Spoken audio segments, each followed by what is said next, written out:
सिर्फ 10 मिनट में instant loan कब और कैसे लें लोन जानें इसके फ़ायदे व नुकसान। आम जिंदगी में बढ़ती ज़रूरतों को लेकर अक्सर लोगों को छोटे मोटे कामों के लिए लोन की आवश्यकता होती है, लेकिन लोन लेने के लिए ज़रूरी डॉक्यूमेंट और अन्य कार्रवाई से लोग कतराते हैं। इन बातों का ध्यान में रखते हुए बैंक और अन्य फाइनेंस कंपनियों ने इंस्टेंट लोन यानी तुरंत कर्जा देना शुरू कर दिया है। बस मोबाइल पर कुछ ज़रूरी जानकारी के साथ एक क्लिक पर लोन अप्रूव हो जाता है। पेटेल के सीईओ विकास गर्ग के अनुसार यह नैनो क्रेडिट साइज लोन का एक प्रकार है जिसमें कम समय के लिए बैंकों द्वारा तुरंत कर्जा प्रदान कर दिया जाता है।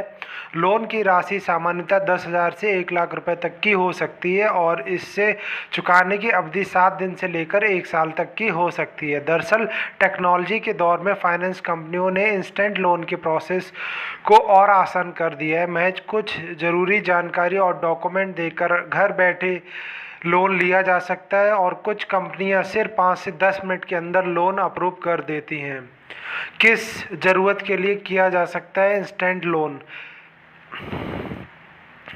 वैसे लोन या इंस्टेंट लोन एक तरह का पॉकेट साइज लोन होता है जिसे लोगों को छोटी मोटी ज़रूरतों और कई प्रोडक्ट खरीदने के लिए ऑफ़र किया जाता है। कई बार आपने देखा होगा कि बैंक या फाइनेंस कंपनी आपको बाय नाउ एंड पे लेटर का ऑप्शन ऑफ़र करती हैं। घर बैठे आसान ऑनलाइन एप्लीकेशन प्रोसेस के जरिए लोन अप्रूव हो जाता है।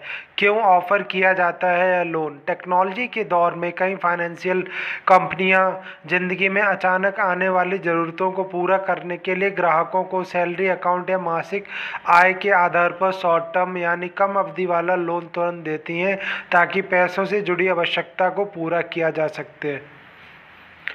कब ले सकते हैं आप इंस्टेंट लोन? घर में किसी तरह की मेडिकल इमरजेंसी, पैसों से जुड़ी आवश्यकता और अन्य ज़रूरी काम के लिए सहजे या इंस्टेंट लोन लिया जा सकता है। सैलरी पेशा लोगों के पास जब महीने के आखिरी पैसों में कमी हो जाती है तो परिवार, दोस्तों या रिश्तेदारों से उधार मांगने के बजाय आप आसान प्रोसेस को फॉलो करके फिनटेक कंपनियों से इंस्टेंट या पाउच लोन ले सकते हैं। राहत की बात यह है कि इन छोटे कर्जों में ईएमआई ज़्यादा नहीं होती और इन्हें कम समय में आसानी से चुकाया जा सकता है। इंस्टेंट लोन के क्या है नुकसान? चूँकि इंस्टेंट लोन आसान प्रोसेस से तुरंत मिल जाता है, लेकिन इसके लिए आपको ज़्यादा ब्याज चुकाना हो सकता है क्योंकि इस तरह के लोन में इंटरेस्ट रेट काफ़ी अधिक होता है। इसलिए बेहतर होगा कि आप हमेशा किसी इमरजेंसी या ज़रूरत पड़ने पर ही लोन लें। कुछ ऐप बेस्ड इंस्टेंट लोन पर प्रतिदिन के हिसाब से ब्याज लेते हैं। बता दें कि इंस्टेंट लोन के बढ़ते चलन पर वित्त मंत्री निर्मला सीतारमण भी चिंता जाहिर कर चुकी हैं क्योंकि इस पर लगने वाले ब्याज की दर ज़्यादा होती है और यह आसानी से मिल जाता है, लेकिन रिकवरी को लेकर कई तरह की दिक्कतों का सामना होता है। हालांकि इसे बेहतर बनाने के लिए आप हमेशा सोच समझ कर ही इंस्टेंट लोन लें। सो फ्रेंड, ऐसे ही मनी रिलेटेड न्यूज़ जानने के लिए आप हमारे channel the news of money को सब्सक्राइब करिए, शेयर करिए, लाइक करिए। मिलते हैं नेक्स्ट वीडियो में। टिल देन, जय हिंद, जय भारत।